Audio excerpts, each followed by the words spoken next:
Yo, what's going on, guys? It is Foxy90 here, and welcome back to my brand new F1 2016 career mode video for you guys today on my channel. Today we are back with part 13, which is the Belgian Grand Prix. Hopefully you guys do enjoy today's video, and if you do enjoy it, don't forget to drop a like on it, subscribe if you're not subscribed already, and don't forget, if you've not subscribed to my second channel as well, link is in the description to my second channel where all the random games go down. So if you are here and you watch F1 and you want to see me play some random games, go and check out my second channel, because that's where they all go down. But anyway, in the driver's standings then, things are going very well for us in this season. We've got an 84-point lead over Valtteri Bottas, who is our closest rival, then a 110-point lead over Rosberg, who's got a 3-point lead over Massa. In the constructor standings, there's an 87-point lead between myself and Williams, which means that we're doing very nicely. And as you can see here on the performance chart, we've won all but 3 races, so we've been absolutely dominant this season, and that's how I like it. And there's also been a couple of complaints going about how these races are easy. Now, they look easy because, obviously, yes, look, I've won loads of races, but I only show you the highlights of these races. They ain't easy at all. I only show you the stuff that's going to be entertaining, but trust me, these races are not as easy as you think. I know I'm winning them, but they take a lot of hard effort and a lot of concentration to win them, but I don't want to go into too much debate about that. But again, all the footage that you see is just the best parts and the highlights. There's a lot of times where I'm really having to focus extremely hard because I'm trying to work out how to win the race. So before you complain that these are easy races, trust me, they're not. Go and do it yourself and find out. Go onto Ultimate AI, race them yourself. You probably already do. Some of you already do, but yeah. I just wanted to get that out there. People complaining, but I don't really care because I'm doing this because I have fun. So, hey ho. Anyway, moving on then. We did the practice sessions, really nicely done, and we got some tough objectives to do. I want to qualify 3rd place or higher, beat Bottas and beat Rosberg, so should be alright. So, as you can see then, we're coming out into the bus stop chicane here, braking nice and late, and we pretty much just about, locked up. That's kind of the norm, really. Braking around Belgium in the bus stop in full wet is a complete pain in the backside. Coming across the line, then we only set a 2-minute and 5, which was 1.7 seconds off the pace, which I know is extremely shocking. However, I had a little bit more fuel in the car, so what I decided to do was do a sensible thing and go around and set another lap. You can already see, before we got into the chicane, we were 8/10 up on our previous best time, but of course we made a lot of mistakes in the lap and actually lost a lot of time now as we start making our charge down towards this corner here. Not the corner, you know, the straight. And we improved by 0.6 per second, plopping us into P3 there with just 1.2 seconds off the pace. Unfortunately, it was intermediates though. But we just scraped through into Q2 by less than 1/10 of a second. In fact, 4/100ths separated me going out in Q1 or not. So that was tight. So into Q2 we go now, and as you can see, it's into the intermediate conditions. Now we need to be careful because in the intermediate conditions last season with Williams, as you may remember, we actually crashed at the top of Eau Rouge. So we need to make sure that we don't do that this time. So hopefully we don't. Making our way through Eau Rouge now, you can see, nice and perfect there. Unfortunately, the back end's gone. We've lost it. And, yeah. That's 2 seasons in a row now. Last season, look at this. So, back end came out of me onto top of Eau Rouge. Trying to correct it. It's not going to happen. The more you can't, as soon as that back end goes into Eau Rouge, there's no way you're picking that thing up. But here it is again on board. You can see I didn't hit any curbs. It was literally just the car sliding in the wet weather conditions and straight into the barriers there. And that's going to be us out of the session. So, yeah, back-to-back now. I mean, the only positive we can take from this is last season with Williams, we crashed at the top of Eau Rouge in intermediates. In the race, we won, and we started P16. So all I'm saying is, you know, it could potentially duplicate itself and do the same thing, but we've got it all to do here at the Belgian Grand Prix, and yeah, this is something that I didn't want to happen. But, hey ho, it happens, and that happens in motorsport. You know, all the best drivers, there's going to be a time when they crash. This is one of those moments. Unfortunately, Bottas actually beat us in the rivalry as well, which is really going to knock down our driver position quite heavily now. Looking at the session goals then from Emma, she is obviously going to set us some, hopefully, some actually achievable targets. 7th higher in the race and beat Rosberg. which is kind of fine. I'm down with that. So let's have a look at the grid then. So probably going to be expecting a Williams front row, as you can see on your screens. Okay, maybe. Wait, Williams didn't even. Whoa. Okay, hang on a minute. Williams didn't even qualify in the top 4. We got Rosberg. What? Massa's down in 5th and Bottas is 8th. Is this even a joke? So when I crashed out in Azerbaijan, right?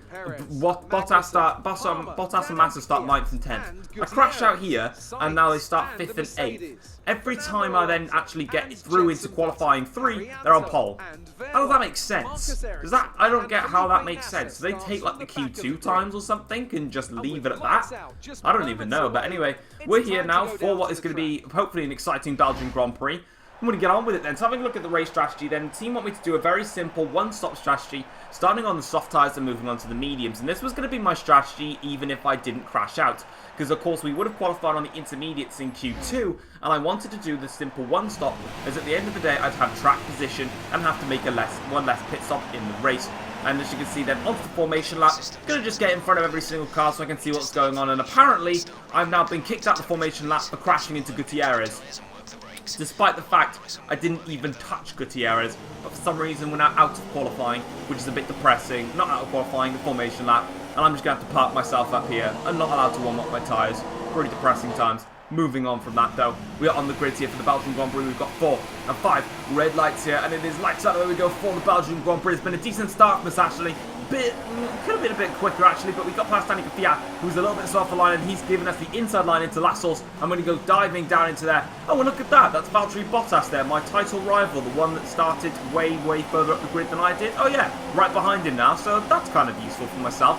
Making our way towards the run towards Eau Rouge here. Actually back off a little bit here because I knew there was going to be a slight carnage, and that's exactly why. We're going to go past Bottas here, we're going to get past Ricciardo and Verstappen, and squeezed out by Verstappen and past Hulkenberg. We've actually got an illegal overtake on Ricciardo here, so I'm going to slow down, and Ricciardo goes flying through, and luckily for myself, I didn't lose any more positions as the safety car comes out now. I did not lose any more positions after that safety car, after Ricciardo got through, so kind of lucky there. We're up into 6th place, so we've gained 10 positions straight off the back here. Let's have a look at the replay at the start then. So Massa's got a very good start, actually overtakes Raikkonen straight away, and you can see it there. We make our move down the inside of Magnussen, and I believe that's one of the Force Indians, probably Hulkenberg, who actually has to go off then into that corner here. Now we're slipstreaming onto the back of Valtteri Bottas, and the crash actually comes from behind, but we'll look at the crash in a minute. Coming up of Eau Rouge, we knew that there was going to be no space for us, and we had to take evasive actions. You can see we move over there. Yellow flag in the background was obviously because of the crash between Gutierrez and myself here. Gutierrez in the background, and obviously now making our way through into at the end of the Kemmel Straight now, you can see that there was the crash, but here is the crash right now. So on board with Gutierrez here, it's 3 wide into Eau Rouge, and Button and Perez basically giving the squeeze, and he goes, oh, and he's, okay, he's literally just taken flight mid-corner there up Eau Rouge. Button and Perez have just abused Gutierrez here. As you can see, look, they're banging Gutierrez, bangs him again, and then spins him around, and then I'm just going to go on a mission and fly. Why not? I mean, Gutierrez loves a bit of flying. Sure, why not? I'm pretty sure last season, for my Williams career mode, there was a flying Haas as well. So it seems that in my career modes, there seems to be a trend when going around Belgium that every single driver, especially the Haas drivers, like to fly. And the safety cars come in. Oh, look at that. Fernando Alonso's already blown up. That doesn't surprise me. He's a McLaren Honda. And I mean, McLaren Honda are pretty much the worst engine supplier in all of humanity. Down the inside into turn 1 on Daniel Ricciardo, who made that move, stick it to La Source, give him some space on the exit, but he doesn't actually take it, so that's kind of fine with me. And we can carry on our way now. Next up on the field is Kimi Raikkonen, who we need to catch, and that'll be sorted for the rest of the race. Here's a little look back at Fernando Alonso here, and as you can see, his Honda power unit gave way, and you can pretty much tell that Alonso's going to be swearing, leaving McLaren, and McLaren are going to have a divorce with Honda, which doesn't surprise me one bit.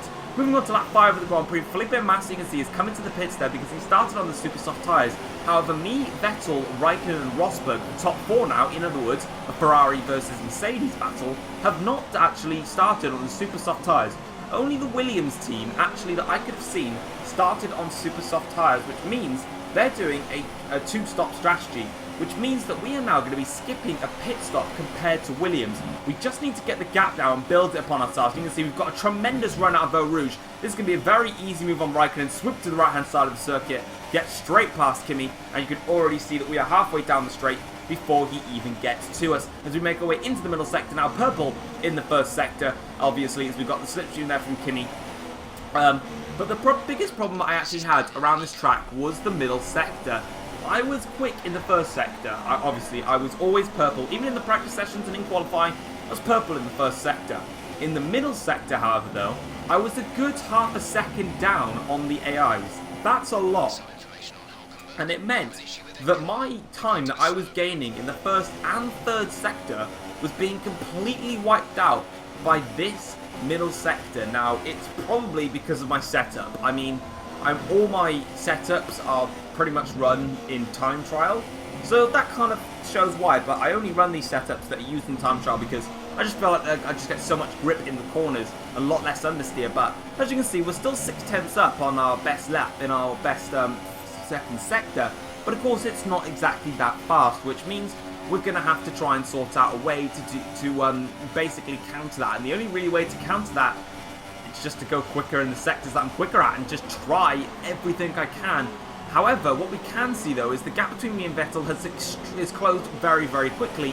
Now we can set about trying to catch him, potentially past Sebastian, in which DRS has been enabled. That's going to make it easiest for us as we set a 1:48.5. Not the fastest lap of the race so far, but it's definitely a step up in the right direction as we look to continue now trying to hunt down Vettel, potentially hunting down our teammate Nico Rosberg for the race win here, but we're not going to get that far ahead of ourselves.